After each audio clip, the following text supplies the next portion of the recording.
tutaj nie nagraliśmy, ale po kąpieli trzeba się spłukać, bo ta woda jest bardzo słona i to właśnie można tutaj. Tu jest takie źródło, jest wiadro, wczoraj nawet były 2 wiadra i można sobie, można się spłukać. To nie jest słona woda, to jest po prostu w miarę zimna woda, prosto z ziemi.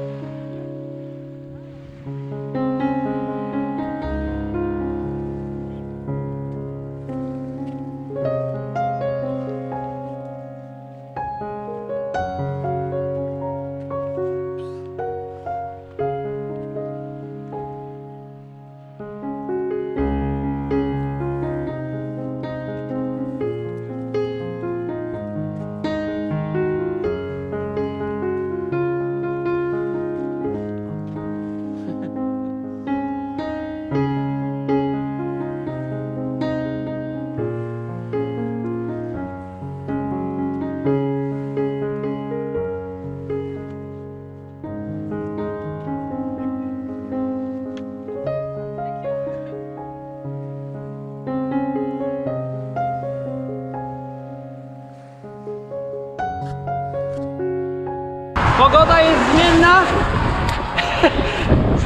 Strasznie zaczęło wiać. Niewiarygodne. Tu jest jasne niebo, a patrzcie z tej strony. Tam była burza przed chwilą. Udało nam się wyjechać kawałek, ale strasznie tu wieje. Masakra. Wysiedliśmy tutaj na tej bocznej drodze. Musieliśmy przejść 20 metrów przez błoto, a po prostu na równym błocie trudno było iść, bo się zwiało i ślizgało w bok przez ten wiatr. Masakra. Zostało jeszcze 40 km do Ailatu. Może dojedziemy, jest 15. Teraz się zaczęła taka dwupasmowa, trochę auta jadą szybciej, ale trzeba próbować. Nie ma innego wyjścia, ale 200 km już przejechaliśmy, także nie jest źle, tylko tak na raty, no niestety nie jednym transportem, ale spoko, jakoś się jedzie. No to co? Zgadnijcie, gdzie jesteśmy. Mamy żuglewskie piwo prosto z Rosji. Nie, Oboloń. Oboloń. To ukraińskie. Ukraińskie, przepraszam, ukraińskie. Trzeba go zaraz wypić. Do tego takie ciasteczka. No akurat to nie ukraińskie. Nie wiem nawet skąd. I co? Dobre? Piwo.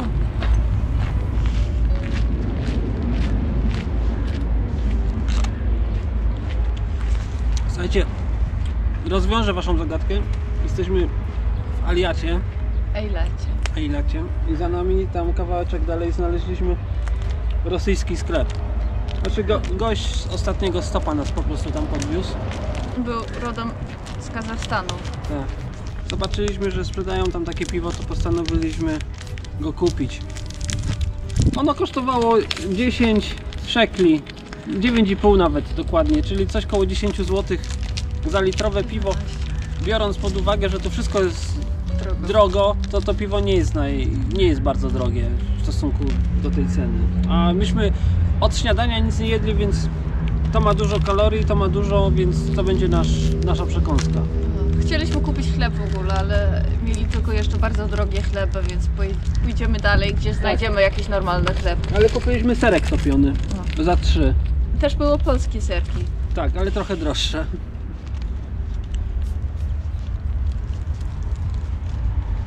No zobaczcie, jak wygląda Ailat. My tylko przechodzimy przez niego. Nic tutaj nie mamy do roboty. Próbowaliśmy kupić chleb, ale cena 13 zł nas trochę odstraszyła. Myślę, że o wiele taniej kupimy go w Egipcie, na Synaju. A do granicy mamy tylko parę kilometrów. Słońce już powoli zachodzi, jest 5, więc staramy się jak najszybciej dojść, czy tam jeszcze podjechać jakimś stopem i przekroczyć granicę. No, dochodzimy na samą granicę, jest kawałek dalej, 18, w pół do 7, więc nie najgorzej. Powinniśmy jeśli się uda, to powinniśmy przejść i tam jest później chyba kilometr dalej pierwsza miejscowość, to coś zjemy. Dorenda bardzo głodna. Mam nadzieję. Idziemy, słuchajcie. Na granicy nie wolno filmować, więc chowamy i idziemy. No więc w takim skrócie. Z Izraela nie było najmniejszych problemów, żeby wyjść. Tam nawet była taka maszyna biometryczna, że się paszport przykładało, coś patrzyło i za chwilę wychodziła taka karteczka, potem się wychodziła. Trzeba było tylko uiścić opłatę wyjściową w wysokości 102 szekle plus 5, Od osoby plus 5 opłaty manipulacyjnej. Opłata manipulacyjna była jedna, no bo razem daliśmy paszporty. No, a potem zaczęły się pewne komplikacje, bo najpierw gość już w Egipcie na maszynie do prześwietlania znalazł mój tej wielkości nóż. I powiedział, Ostrze tej wielkości. tak, i powiedział, że to jest zły nóż, że nie można takiego noża i że mnie nie wpuszcza, że muszę wracać do Izraela.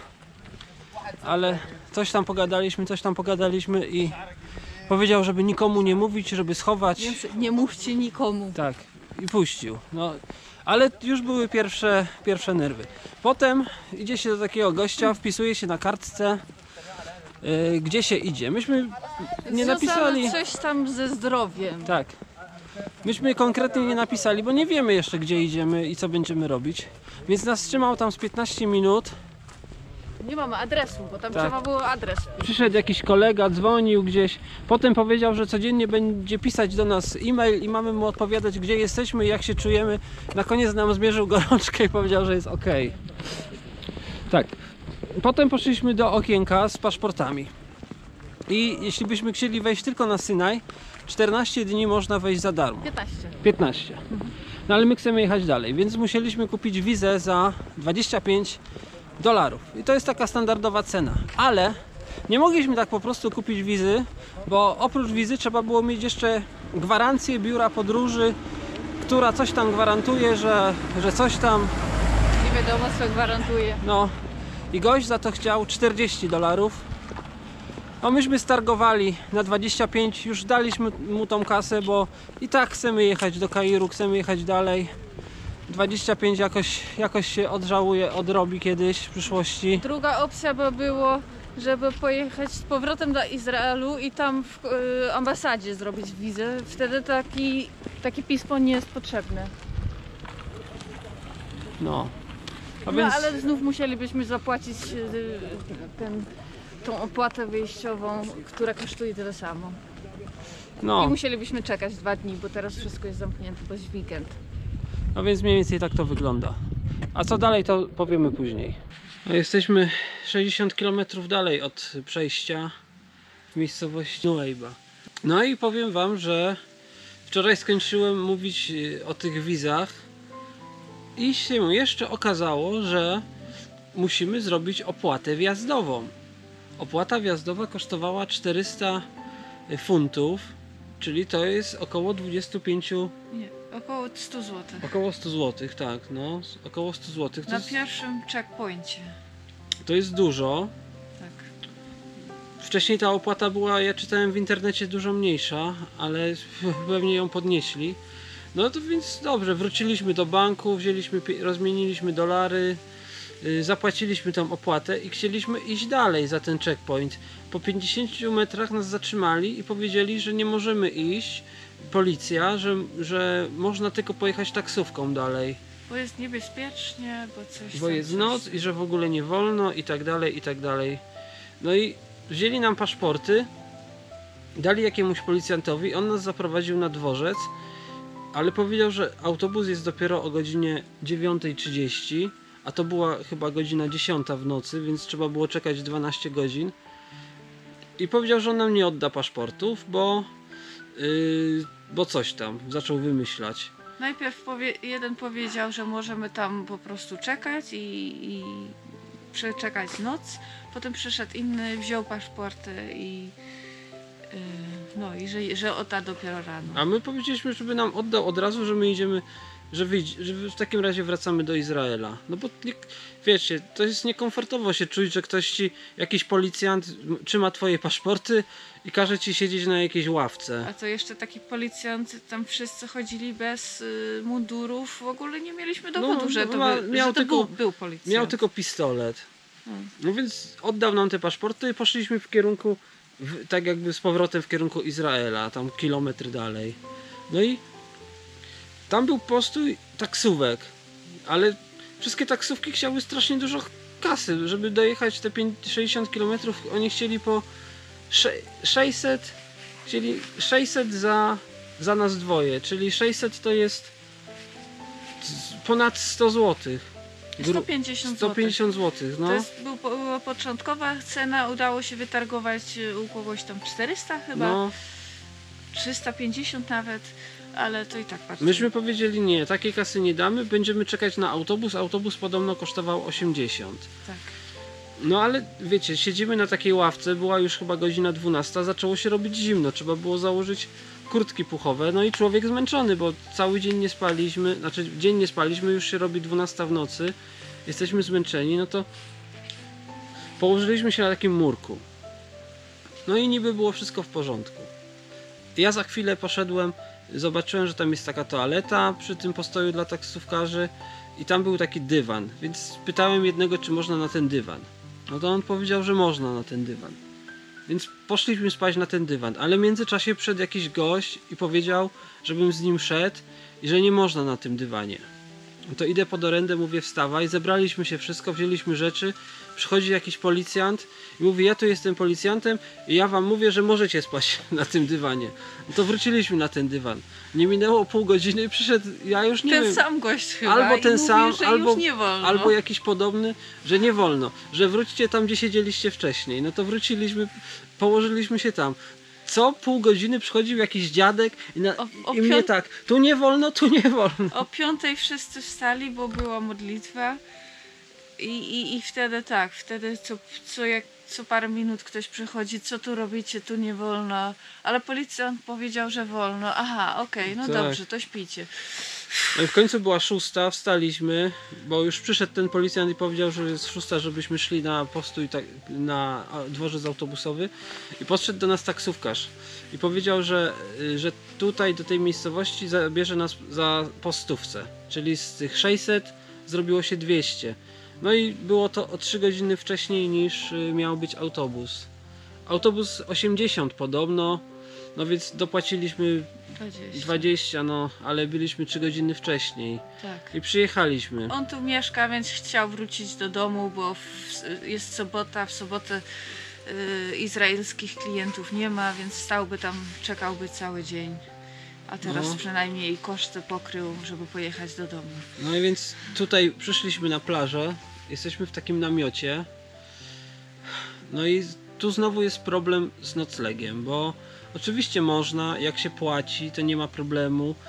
Cena jest 200 za osobę, za spanie w takim domku zbitym z tektury i z jakichś kawałków płyty pilśniowej. I z trzciną. I z trzciną, no masakra. Tak. Każda plaża tu jest czyjaś. Albo należy do jakiegoś kampa, albo tam i tam też są plaże, które należą do policji. Tak, i tam na pewno nie do wojska pozwolą. albo do policji, więc podobno nie można spać na dziko.